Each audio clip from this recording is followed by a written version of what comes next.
গতকালকে নিউজিল্যান্ডে হারানোর পর রাতে আমি স্টোকসে ফোন দিয়েছিলাম। তোরে কইলাম, দেখ ছোট ভাই, তোরা আগে বহুত বেয়াদবি করছস, বহুত কাহিনী করছস, তোকে উপরে এমনি অনেক রাগ আসিল, বাট তোরা যদি আজকের ম্যাচটা জিততে পারোস তোকে উপরে কোনো রাগ থাকবো না, তোকে মাফ করে দিব। তোকে খালি একটাই কাম, তোরা ম্যাচটা জিতে দেখা।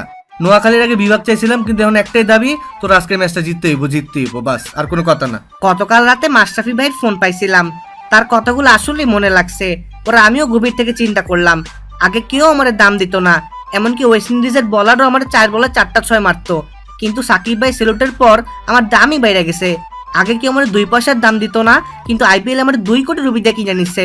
তা আমিও চিন্তা করলাম বাঙালিদের জন্য কিছু একটা করা লাগবে, তাই আমি আজকে আমার মন দিয়ে খেললাম, জান দিয়ে খেললাম, আমার একটা সেঞ্চুরি মেরে ম্যাচটা জিতাই দিলাম। আশা করি আপনারা সবাই আমাকে দোয়ায় রাখবেন। আসলে সত্যি কথা বলতে বাঙালিদের জন্য আমার আগে থেকেই টান ছিল। অস্ট্রেলিয়ার পোলাপানগুলো একটু বেশি ভাব নেয়, ওদের ভাবের জ্বালায় থাকতে পারি না।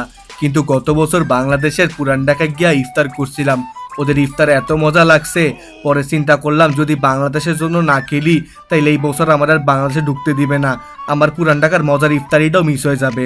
এজন্য সেই কথা চিন্তা করে আমরা আজকে বলে নিছি, দেখ তোরা যাই করিস আজকের ম্যাচটা জিততেই হবে, আর বাংলাদেশে গিয়ে একটা ভরপুর ইফতার করতে হবে। আশা করি আমরা সবাই একসাথে গ্রুপে ইফতারি করতে পারবো। গতকালকে আমিও স্টোকস আর মর্গানকে ফোন দিয়েছিলাম, ওরে বললাম, দেখ ভাই তোরা তো এমনি পার পেয়ে গেছস, আমগর একটু সুযোগ দেয় না, তোকে কি আসে যায়?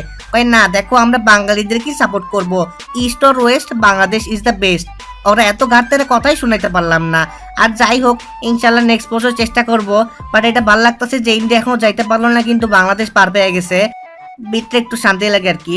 আমি আসলে কিছু বলবো না, কারণ পাবলিকে আমার নিয়ে অনেক কিছু বলে ফেলছে, আমি নাকি কালা পারি না, আমার নাকি রিপ্লেসমেন্ট খুঁজতে হবে। তো কালকের ম্যাচের পরে আমি তাদেরকে অনেক খুঁজতেছিলাম, কিন্তু তাদের কাউরেই খুঁজে পাচ্ছিলাম না। তো আশা করি তারা খুব শীঘ্রই গুহা থেকে বের হবে এবং তাদের মুখের উপরে আমি আরেকটা ভালো ইনিংস ভরে দিতে পারবো। তো আপনারা দোয়া করবেন আমার জন্য। গত ম্যাচে আমি জলদি আউট হওয়ার পর অনেকে আমার নিয়ে স্ট্যাটাস দিছে, বলছে আমি কি খেলছি, এটা কোনো খেলা হইলো নাকি? কেন ভাই, এতগুলো ম্যাচ ভালো খেলছি তখন ভালো লাগছে, একটা ম্যাচ খারাপ খেলে আমি খারাপ হয়ে গেলাম না? আর সবাই তো বলেন তামিম নির্ভর দেশ আমাদের বাংলাদেশ, এখন আমার ভাই ব্রাদার তো আমার ছাড়া ঠিকই জিতাইলো ম্যাচ, এখন চুপ আছেন কেন আপনারা? এখন তো কিছু বলবেন না। আমি তো বলার ভাষায় হারাই ফেলছি, ভাবছিলাম আমরা তো খুব ইজিলি পরের রাউন্ডে চলে যাব, কিন্তু কোনো ভাবতে পারি নাই বাংলাদেশ আমাদের আগে কোয়ালিফাই করে ফেলবে। আসলে জিতে দা টুকটা ফাইটটা যায়।